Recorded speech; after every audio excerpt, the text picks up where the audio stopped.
जय हिंद दोस्तों। आज हम लोग उत्तर मुगल काल के जितने शासक हुए उनको क्रम से पढ़ते चलेंगे। ठीक है, कुछ आज पढ़ेंगे, कुछ कल पढ़ते चलेंगे। 1526 से हम लोगों ने स्टार्ट किया। 1526 में बाबर ने भारत में कदम रखा। ठीक है, और ये 1707 तक की काल को उन्नति का काल कहते हैं, क्योंकि बाबर ने अपने साम्राज्य को बढ़ाया, हुमायूं ने भी धीरे धीरे बढ़ाया।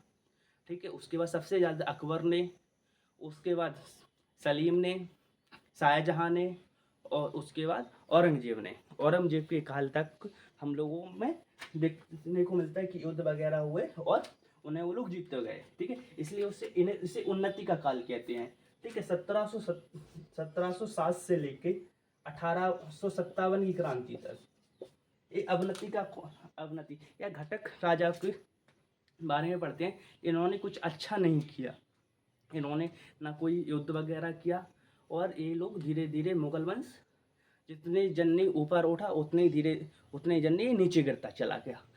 सीधी सी बात है कि प्लेन जब हवा में जाता है तो कुछ टाइम ऊपर रह के उसे नीचे उतरना ही पड़ता है।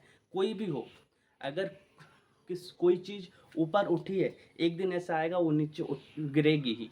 इसलिए अब उत्तर मुगल काल में सबसे पहले हमें बहादुर शाह के बारे में पढ़ता है। इनका काल 1717 से लेकर 1712 तक देखने को मिलता है। कभी 1707 से लेकर 1712 तक हमें देखने को मिलता है। ठीक है, इसे साहिब-ए-खबर कहते थे। किसे? बहादुर शाह को साहिब-ए-खबर के नाम से जाना जाता था। ठीक है, इसे बेखबर क्यों कहते थे, इसका भी कारण है। कुछ तो कारण होगा जिससे इसे साहिब-ए-खबर कहते थे।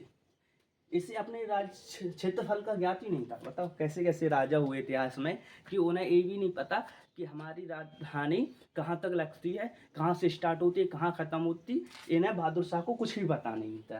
ठीक है, इसीलिए इसे साहिब-ए-खबर के नाम से कोई जानकारी नहीं थी। ठीक है, इसका असली नाम इसका साहिब-ए-खबर तो इसके नाम से जानते, लेकिन इसका रियल नाम मुअज्जम था। क्या था? मुअज्जम था। यह सबसे ज़्यादा आयु में बनने वाला शासक था। कौन सा? सबसे ज़्यादा आयु में बनने वाला। 63 वर्ष की आयु में अगर कोई राजा बनेगा तो क्या होगा? कुछ नहीं। ठीक है, वो है क्या तरक्की करेगा? कुछ तरक्की नहीं कर पाया। इसने जय सिंह, जो औरंगजेब के नेतृत्व में सबसे ज़्यादा युद्ध लड़े गए, जय सिंह ने लड़े, उन्हें सवाई राजा की उपाधि दी। किसने? बहादुर शाह ने सवाई राजा की उपाधि दी। ठीक है, उपाधि दी, और 1712 में इसकी मृत्यु हो गई। कभी 1712 में इसकी मृत्यु हो गई।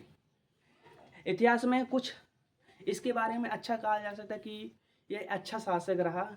इसने थोड़ा सा कुछ अपने राज्य को संभाल के चला, लेकिन इसके बाद फर्रुखसियर, मोहम्मद आलमगीर, अकबर द्वितीय, बहादुर शाह जफर वगैरह बहुत सारे राजा हुए, हम उनके बारे में कहेंगे। लेकिन उन्होंने अब ऐसा भी समय आएगा मुगल वंश में कि अकबर के समय पे साम्राज्य बहुत विकसित हुआ, लेकिन एक समय ऐसा आया कि इन्होंने अपने राज्य के खर्च के लिए, महल के खर्च के लिए, महल के बर्तन वगैरह, जो मूर्तियाँ वगैरह थी, उन्हें भी बेचना पड़ा। हम कंटिन्यू क्लास में ऐसे राजाओं के बारे में पढ़ेंगे। जय हिंद दोस्तों।